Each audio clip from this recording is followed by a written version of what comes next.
Extraordinary. That's the word chosen by one open records advocate to describe contempt charges against Wisconsin Assembly Speaker Robin Vos. A Dane County judge says he violated an order to turn over emails and other communications related to the investigation he ordered into the 2020 presidential election.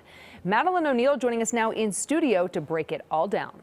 Well, this all has to do with the investigation headed by former state Supreme Court Justice Michael Gableman, who was chosen by Vos. It's projected to cost nearly $700,000 in taxpayer money, and a progressive group is asking for receipts.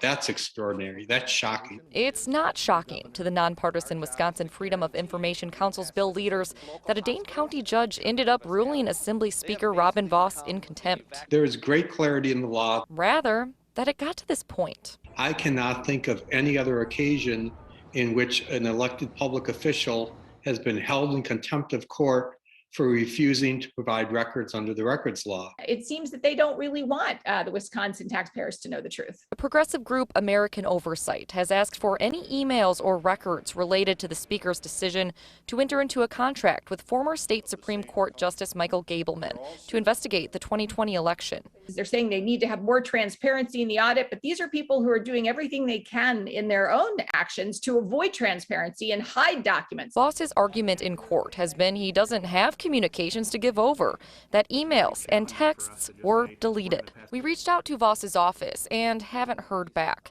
But his attorney says in a statement they don't believe Vos is the authority who must maintain or produce records, saying, quote, Speaker Vos cannot be ordered to produce records that he is not responsible for and cannot be held in contempt for not producing records that are not within his custody. His attorney says they're considering all options, including an appeal.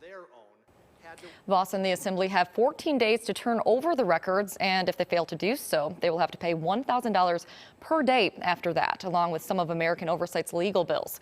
Now, the results of the 2020 election in Wisconsin have withstood multiple reviews, including recounts and a nonpartisan audit. Time's ticking. Maddie O'Neill, we'll see what happens. Former Wisconsin